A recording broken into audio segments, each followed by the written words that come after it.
This is the tough part for so many leaders. And it's usually the weak link in the chain in a company. And not just a company, in relationships, in family, accountability. How do we actually hold people accountable? On the beach, accountability was really simple. We had a mantra. No one goes down what? That's it. No one goes down on our watch. No one goes down in our water. So we're posing for that picture. We got a guy up there, we call him Jimmy the Herbalife guy. No offense, I actually keynoted a conference in Singapore about 2 months ago for Herbalife, but then, this was in the 80s, a long time ago. This guy, they were a new company and he was a new rep, and nobody wanted to sit on the stand with poor Jimmy, because all he wanted to do was enroll us in this new business. But he was watching the water while we were taking this picture. And the thing about being in the stand was sometimes some other lifeguard would run a rescue right in your water. And you know, on the break, when you're on your down hour, you'd walk up to the guy and say, hey, listen, I saw that, you know. His sun was glaring and, you know, I didn't think the guy was in trouble. It didn't matter. Our ego was not in the equation, because ultimately, if someone else determined that person, that swimmer was in trouble, they got in the water, plain and simple. That was it. That was accountability.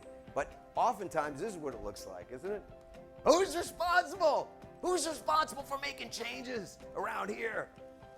I love this picture because look at where the ball is. You see this?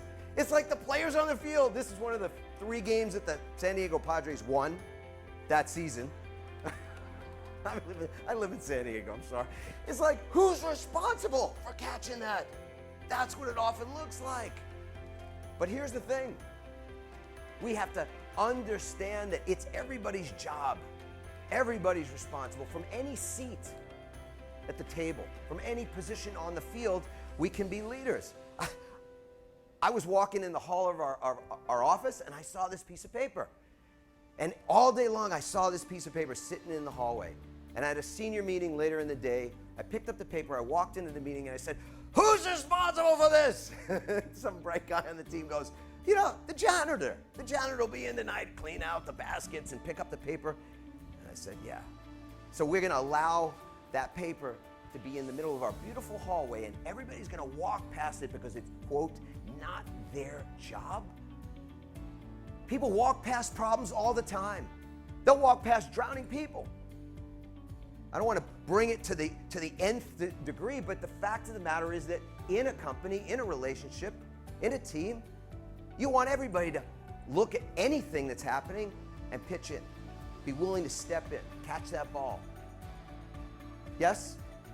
Isn't that what we all want as leaders?